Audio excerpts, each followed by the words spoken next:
What do you want to be when you grow up, Olivia? An astronaut. I want to be a fashion designer. A basketball player. I want to be an actor. A doctor. A teacher. A chef. An artist.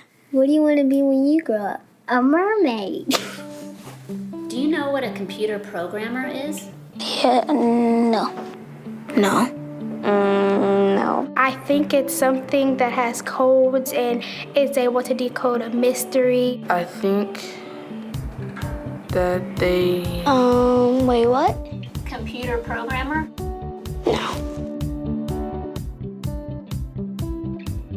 Nowadays, just about everything requires some form of programming. So, what is it? Programming is basically explaining to a computer what you want it to do for you. When you're programming, you're teaching possibly the stupidest thing in the entire universe, a computer, how to do something. Programming is one of the only things in the world that you can do where you can sit down and just make something completely new from scratch, you know, whatever you want. It's really not unlike kind of playing an instrument or something, or playing a sport. It starts out being very intimidating, but you kind of get the hang of it over time. Coding is something that can be learned, and I know it can be intimidating. A lot of things are intimidating, but you know, what isn't? A lot of the coding that people do is actually fairly simple. It's more about the process of breaking down problems than, sort of coming up with complicated algorithms as people traditionally think about it. Well, if it's fairly simple, why aren't there more of us doing it? Over the next 10 years, there will be 1.4 million jobs in computer science, and only about 400,000 grads qualified for those jobs. That's a shortage of 1 million people. So, how do you start?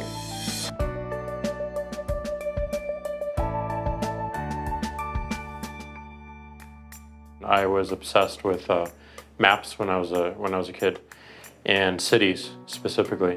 So I taught myself how to program. I had a very clear goal of what I wanted to do, which is to see a map of the city on my screen and play with it. Put things on the map, move things around the map. See what was happening in the city, how it worked, how it lived, how it breathed. The best early thing was actually using software to decide when the classes in my school would meet, and that put me in a position to decide which girls were in my class. The first program I wrote asked things like, what's your favorite color? Or how old are you? I first learned how to make a green circle and a red square appear on the screen. The first time I actually had something come up and say, hello world, and I made a computer do that. It was just astonishing. When I finally learned a little bit of programming, that blank wall resolved into a bunch of doors, and you open them, and finally you start to open enough doors that the light comes in. And to me, a finished program is like a structure filled with light. All the corners are illuminated. You understand the structure of it. It's a really serene feeling to have completed that.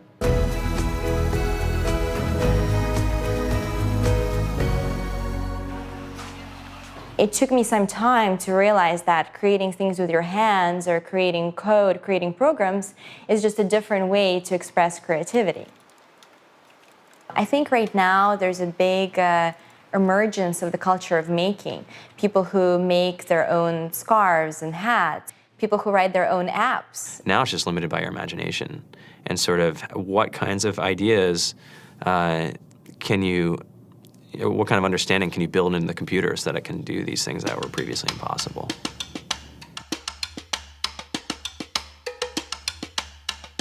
All great things are built in teams when you collaborate with other smart people. You're testing your ideas, you're stimulating each other. That's what makes us successful. It's not some flash of brilliance by somebody who then codes 24 hours a day for 3 weeks. It's what happened. The magic happens when we're all on the same page, collaborating and building something together. There's a much greater need in the world for engineers and people who can write code than there will ever be supply. And so we all live these very charmed lives. To get the very best people, we try to make the office as awesome as possible.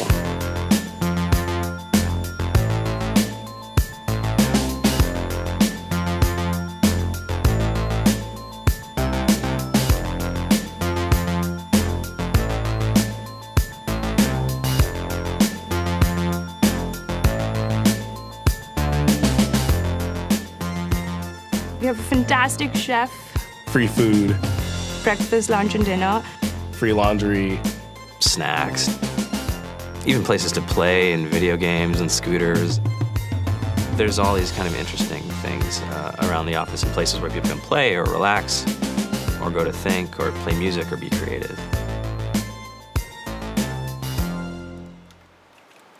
I went on the Bureau of Labor Statistics for the United States, and there's about a third of the pie that's all the things you would expect. It's, they're working in the government, they're working in typical technology jobs. But then, like, the rest of the pie, and it was the majority of the pie, just split down into these little teeny slices of every industry imaginable. And what it is, computers are everywhere. You want to work in agriculture? Do you want to work in entertainment? Do you want to work in manufacturing? It's just all over.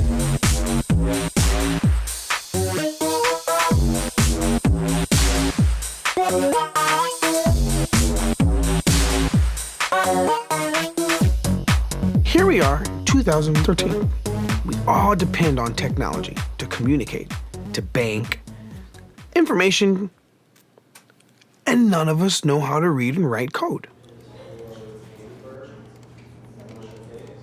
So you guys, what else? Who else has an idea of what we can change with our programming? What else can we do? Tiffany?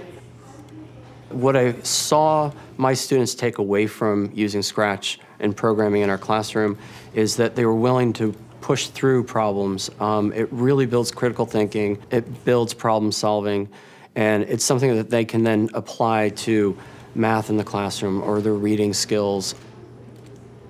We integrated science with this programming, and I saw my scores go up 30%.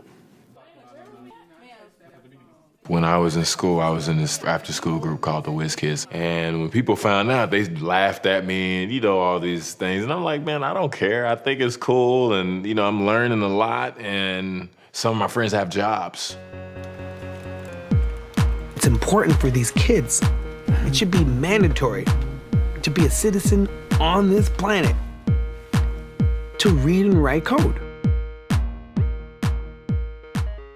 I just think you have to start small, right? And I think that's one of the biggest misconceptions about computer science and programming overall is that you have to learn this big body of information before you can do anything. You don't have to be a genius to know how to code. You need to be determined. Addition, subtraction, that's about it. You should probably know your multiplication tables.